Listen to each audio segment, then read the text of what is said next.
we will definitely have multiple products that we're able to diversify across in order to be able to get that type of return for people on their XRP.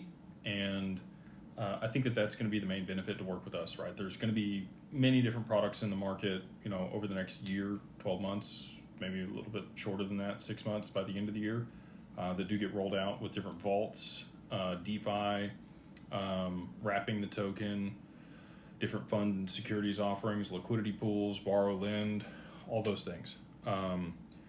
And a lot of people are new to this, like you mentioned, and it's difficult for them to be able to quantify the risks associated with each one of those types of things. And so working with an advisor like DAG Wealth, they'd be able to explain to you, like, we can allocate here. This is, how we're going to be able to mitigate risk, structure it the right way, hold it in institutional custody, have insurance against losses in case there's a hack on, one of these side chains or some of the other stuff that they build into DeFi.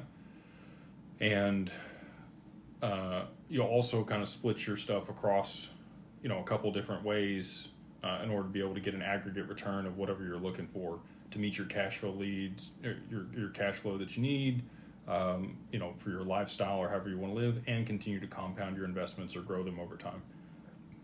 I think, if you are doing sophisticated portfolio management, it becomes a bit more complex than just, cool, I'm going to park it in Doppler or Soil or one of these and then live off the money. And there's nothing wrong with that. I'm not going to say that that's, the wrong thing to do.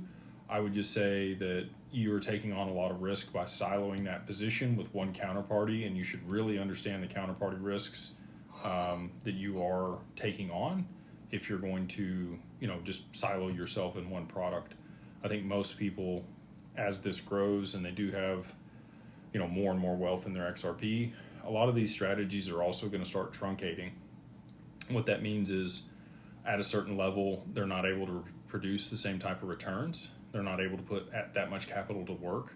And so there's going to be a reduction in how much they're going to be able to pay people. I'm confident that we will have the largest variety of anybody on the market to be able to put your crypto to work. So if you're with DAG, we'll be able to advocate on your behalf. We've already been able to do that and work with a lot of different parties to get a bunch of different strategies so that you can put all of your XRP or whatever portion of your XRP to work that makes the most sense for, your long-term goals and your outlook.